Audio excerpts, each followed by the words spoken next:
सोमवती अमावस्येनिमित्त श्री क्षेत्र आदमापूर येथील सद्गुरू बाळमामा यात्रेला भाविकांची अभूतपूर्व गर्दी झाली. या गर्दीमुळे मुदाळतिट्टा परिसरात दिवसभर वाहतुकीची मोठी कोंडी निर्माण झाली.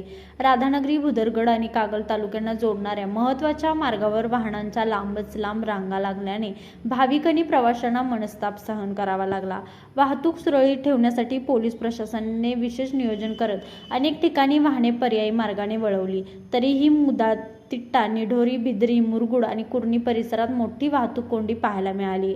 मंदिर परिसरातील 2 किलोमीटर अंतर वाहनांसाठी बंद ठेवण्यात आल्याने भाविकांना पायी चालत जाऊन दर्शन घ्यावे लागले. दरम्यान वाढत्या वाहतुकीच्या पार्श्वभूमीवर मुदाळतिट्टा येथे उड्डाणपूल उभारण्याची मागणी पुन्हा जोर धरत आहे. पालकमंत्री प्रकाश आंबेडकर यांनी केंद्रीय मंत्री नितीन गडकरी यांच्याकडे याबाबत निवेदन दिल्याची माहिती समोर आली आहे. मात्र वाहतुकीच्या अडचणी असूनही दर्शन व्यवस्थित होत असल्याची भावना अनेक भाविकांनी व्यक्त केली. लाईव्ह मराठीसाठी मुरगुडहून सर्जेराव भाट.